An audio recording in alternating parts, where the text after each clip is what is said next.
Baik, selamat pagi buat Pak dan juga teman-teman maupun semua yang menonton video ini. Kembali lagi dengan saya Jan Rizal Harikana, mahasiswa Undana semester 6 jurusan Sosiologi dengan NIM 1803030174. Baik, dalam video kali ini saya akan mereview buku yang ketiga yang dimana berjudul Panduan Terapan untuk Desain Penelitian Metode Kuantitatif, Kualitatif, dan Campuran. Dalam buku ini dimana riset metode dalam ilmu sosial cukup bervariasi karena jumlah pengaturan dan situasi di mana penyelidikan kami terjadi sangat besar. Dan selanjutnya, perhatian tentang etika penelitian dan potensi bahaya yang ditimbulkan pada subjek manusia memberi batasan yang parah pada apa yang layak.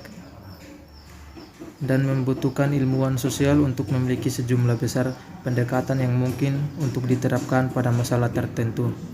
Ilmuwan sosial terutama mereka yang melakukan penelitian eksperimental dan mereka yang melakukan bidang penelitian dalam pengaturan naturalistik harus berpengalaman dalam banyak metode yang bervariasi agar siap untuk menerapkan pendekatan yang optimal untuk mengatasinya, karena di mana ada pertanyaan untuk penelitian dan pengaturan tertentu. Meski dalam disiplin ilmu berbeda dengan ilmu sosial, tetapi telah mengembangkan beberapa pendekatan dan praktik mereka sendiri, yang dimana ada banyak tumpang tindih di antara disiplin ilmu dalam metodologi dimanfaatkan tersebut. Dan seseorang dapat mengklasifikasikan metode menurut apakah itu kualitatif atau kuantitatif. Meskipun ada berbagai macam pendekatan dalam metode tersebut, yaitu metode kualitatif dibedakan berdasarkan pengumpulan dan sintesis, yang dimana informasinya dalam cara yang sebagai besar dan kuantitatif.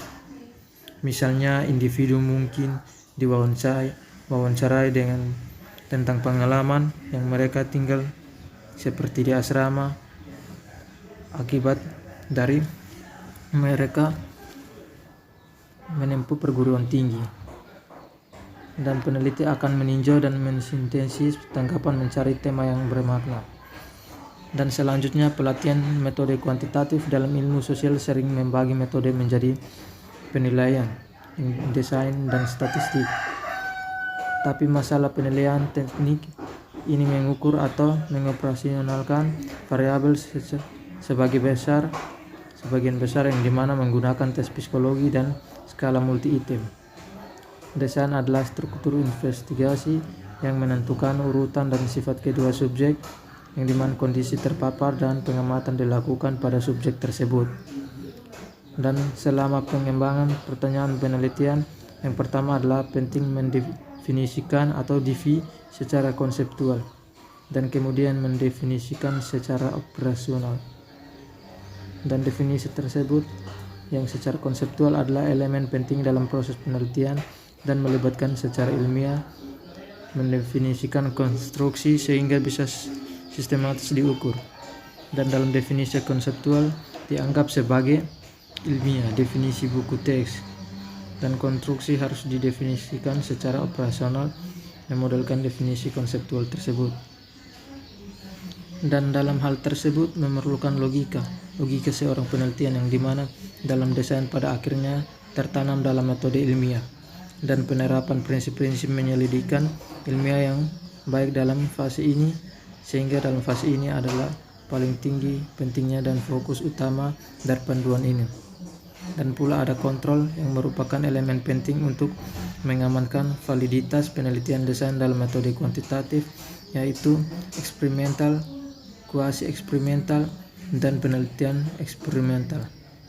Namun dalam metode kualitatif, perilaku umumnya dipelajari karena terjadi secara alami tanpa manipulasi atau kontrol, sehingga dimana pengendalian mengacu pada konsep memegang variabel konstan atau secara sistematis memvariasikan kondisi variabel berdasarkan pertimbangan teoritis sebagai cara untuk meminimalkan pengaruh variabel yang tidak diinginkan atau yaitu variabel asing. Dan peneliti juga mengemukakan arah hubungan yang akan terwujud, yang dimana dua atau lebih variabel akan muncul. Seperti hipotesis adalah terminologi statistik murni yang demikian diuji dengan statistik. dan inti dari setiap analisis statistik adalah nol hipotesa. Misalnya, uji dasar digunakan untuk menguji perbedaan rata-rata antara dua kelompok, dan hipotesis nol untuk uji terhadap tidak ada perbedaan antara kedua kelompok. Dalam penelitian tersebut kemudian mengumpulkan data dari dua kelompok yang nyatanya dinyatakan hipotesis alternatif ke nol, dan kemudian menganalisis data dengan uji untuk menolak atau menerima nol itu, dan masuk prosesnya di mana hipotesis dikonfirmasi atau tidak dikonfirmasi. Dan dalam penelitian dalam suatu metode kuantitatif biasanya disebut sebagai proses deduktif dan berulang di alam, yang artinya berdasarkan temuan sebuah teori didukung atau tidak, diperluas atau disempurnakan, diuji lebih lanjut. Dan peneliti harus menggunakan langkah-langkah berikut saat menentukan desain penelitian kuantitatif yang sesuai, yaitu pertama, terukur atau teruji pertanyaan penelitian atau hipotesis yang harus dirumuskan, dan pertanyaan harus mempertahankan kualitas berikut, yaitu presisi, kelangsungan hidup, dan relevansi.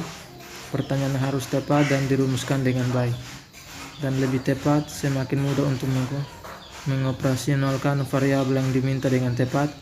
Itu akan membuat pertanyaan harus layak dalam hal memungkinkan secara logistik atau masuk akal untuk mengumpulkan data tentang variabel yang diminati oleh orang-orang. Dan pertanyaan juga harus relevan sehingga hasil dari penemuan akan mempertahankan tingkat makna praktis dan ilmiahnya yang sesuai. Dan peneliti juga harus menentukan apakah pengacakan ke kondisi mungkin atau masuk akal. Selain itu, keputusan harus dibuat tentang bagaimana dan di mana data akan dikumpulkan. Karena dengan hasil penelitian tersebut kita harus perlu banyak mengumpulkan data untuk penelitian tersebut agar dapat membuat sebuah hasil penelitian yang dimana mempunyai makna. Dan selain itu, keputusan harus dibuat tentang bagaimana dan di mana data akan dikumpulkan, sehingga desain akan membantu dalam menentukan kapan dan data akan dikumpulkan. Dan unit analisis, yaitu individu, kelompok, atau tingkat program, populasi, sampel, dan prosedur pengambilan sampel harus diidentifikasi dalam langkah ini. Dan variabel harus dioperasionalkan, dan terakhir pengumpulan data mengikuti format kerangka kerja yang disediakan oleh desain penelitian pilihan. Dan selanjutnya, peneliti sering juga menggunakan pendekatan dalam subjek, yang walaupun desain pretest dan posttest, pendekatan antara mata pelajaran meliputi dalam komponen subjek, yang dimana tujuannya tidak selalu untuk menguji varians dengan subjek seperti yang dimaksudkan dengan pendekatan dalam subjek tersebut, tetapi pendekatan with subject untuk penelitian mengasumsikan satu kelompok atau subjek yang melayani masing-masing kondisi perawatan. Dan pendekatan ini disebut sebagai tindakan berulang karena di mana partisipan diukur berulang kali di setiap kondisi. Keuntungan dari ini pendekatannya adalah dapat digunakan dengan ukuran sampel yang lebih kecil dengan sedikit atau varian kesalahan mengenai perbedaan itu antara kondisi, yaitu di mana peserta survei adalah di setiap kondisi. Dan beberapa kekurangannya yaitu di mana pendekatan adalah ancaman terhadap validitas internal yang terutama merupakan pematangan dan sejarah. Dan masalah terbesar adalah efek pengurutan, yaitu efek keteraturan yang di carry over. Dan tujuan penelitian yaitu di mana untuk mencari esensi pengalaman perempuan tentang perubahan tubuh yang disebabkan oleh menopause, dan dengan demikian memberikan kerangka konseptual untuk pengembangan teori dan program pendidikan promosi kesehatan perempuan. Dan ada pula prosedurnya, yaitu penelitian ini merupakan studi fenomenologi dan perspektif hermeneutik wanita Korea yang mengalami menopause. Setelah menjelajahi literatur, dan peneliti merefleksikan pengembaraan artistik wanita parubaya dan percakapan dengan wanita menopause di Korea, sehingga percakapan fenomenologis itu dilakukan dengan 6 wanita menopause, termasuk 2 rekan yang dalam wawancara dan observasi. Selama pertemuan awal dengan peserta, para peneliti menjelaskan tujuan penelitian dan kemudian narasumber memberikannya informan konsen dan berpartisipasi dalam penelitian tersebut. Baik, mungkin itu saja dari saya. Sekian dan terima kasih.